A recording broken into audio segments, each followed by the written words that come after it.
Mas, kita harus merubah lembaga pendidikan dengan ditambah ilmunya menjadi ada pelatihannya, ada workshopnya, dan ada pengkajiannya, hingga produk akhir adalah knowledge. Bukan hanya sekolahan, bahkan Lemhanas harus menjadi lembaga seperti ini. Demikian pesan singkat di HP dari seorang pensiunan bintang 2 yang juga memiliki pengalaman di 3 negara sebagai atase pertahanan dan dubes di Tiongkok, Amerika, dan Inggris. Dia sangat ingin membuat lembaga think tank semacam Brookings Institute, Hudson Institute, Peter Peterson, Presiden Club, Noble House-nya Hong Kong, atau The Pyramids-nya Lee Kuan Yew. Dia tidak ingin menjabat, namun dia sadar bahwa Indonesia perlu memiliki lembaga kajian tingkat dunia. Di Indonesia ini kurang lembaga knowledge, karena knowledge itu hanya dipahami sebagai ilmu di sekolah. Benar, sekolah itu knowledge. Padahal bukan, pelajaran di sekolah bukan knowledge. Pelajaran di sekolah hafalan ilmu itu namanya masih data. Data digerakkan dengan pelatihan dan keterampilan berubah jadi informasi. Informasi itu juga masih belum knowledge. Informasi distrategikan dengan tindakan solutif yang baru, itu baru namanya knowledge. Sekolah itu data, sosmed itu data, berita itu data. Data diolah dengan keterampilan jadi informasi, informasi dikaji jadi knowledge. Jadi yang terjadi di dalam sistem edukasi di Indonesia adalah, kalau mau disederhanakan, sekolah itu sejak TK 2 tahun, SD 6 tahun, SMP 3 tahun, SMA 3 tahun, ditambah kuliah 5 tahun. 19 tahun sekolah. Ada berapa yang mempraktekkan membuang sampah di tempatnya? Mengerti, tahu yang namanya ngantri, mengetahui bahwa sampah plastik merusak lingkungan dan tidak memakai plastik, menyadari bahwa karbon merusak lingkungan sehingga dia memutuskan tidak pakai bahan bakar minyak untuk mobil mereka, tetapi naik sepeda, jalan kaki, menanam pohon, dan lain sebagainya. Tidak akan jadi skill karena mereka tidak dilatih. Karena sekolah selama 19 tahun anak Indonesia hanya dicekoki data, tidak akan jadi gerak mereka itu. Gak mudah memang, gak gampang memang, dan hampir tidak mungkin dengan pola pikir anak bangsa Indonesia saat ini. Indonesia akan menjadi negara superpower di tahun 2045 kalau tidak diubah pola pikirnya menjadi orang yang memiliki keterampilan dan kemampuan mengkaji. Karena sekolah selama ini hanya bikin murid hafal data. 77 tahun Indonesia merdeka, pendidikan hanya hafalan data. Sampai saat ini bahkan sistem pendidikannya juga masih pakai sistem nilai, sehingga ketika dewasa yang dikejar hanya nilai dan hidupnya selalu menilai orang lain. Semua dinilai, semua ada angkanya. Bisakah dilakukan sistem pendidikan tanpa nilai dan tanpa PR seperti di negara paling bahagia di dunia, yaitu negara-negara Nordik seperti Swedia, Finlandia, yang semuanya bukan sistem angka penilaiannya, tapi kejujuran dan kata hati atau conscience. Kapan Indonesia menerapkan sistem edukasi berdasarkan kata hati, tindakan, dan pengkajian telaah masalah dengan critical thinking,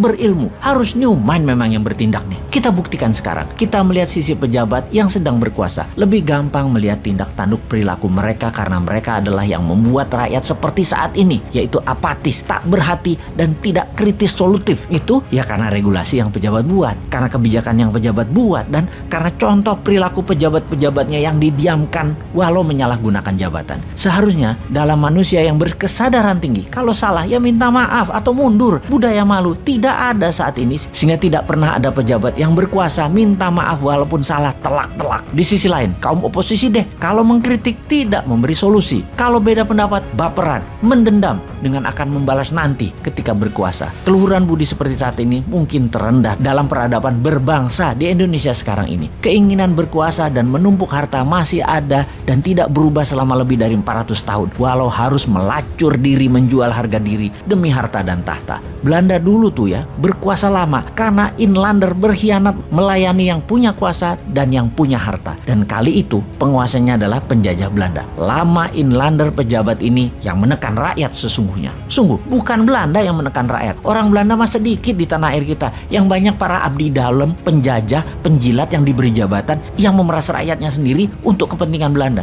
Sungguh yang menekan rakyatnya ya pejabat putra bangsa yang tidak nasionalis, yang menjadi babu Belanda, yang membodohi rakyat selama ratusan tahun. Lalu zaman setelah kemerdekaan, negara asing masih bercokol namun kemasannya berbeda. Atas nama HAM, atas nama demokrasi, atas nama keuangan dunia, Amerika itu mencengkram Indonesia dan pejabatnya zaman Soeharto hingga zaman SBY seakan menjadi agennya Amerika. Lalu saat ini pejabatnya miring ke Tiongkok dan menjadi agen kemakmuran dan pelaksana kendali negara Tiongkok. Ada yang memungkiri hal ini saat ini? Masih tidak melihat kita dikangkangi penjajah yang dikemas berbeda, namun intinya sama. Indonesia tidak berdaulat dengan menggunakan kaki tangan putra bangsa yang gila harta untuk memeras dan menjajah bangsanya sendiri. Mau dikaji lebih dalam hal ini ya? Oke, siapa individu yang mumpuni untuk mengkaji hal ini? Mana kelompok yang mumpuni untuk mengkaji hal ini? Mana lembaga yang mengkaji hal ini? National Council konsil di Indonesia itu tidak ada. Manusia kritis bersolusi di Indonesia itu dibungkam. Ya sudah, Anda dimanapun sahabat, sekarang yang mengkajinya. Ini semua demi Indonesia baru,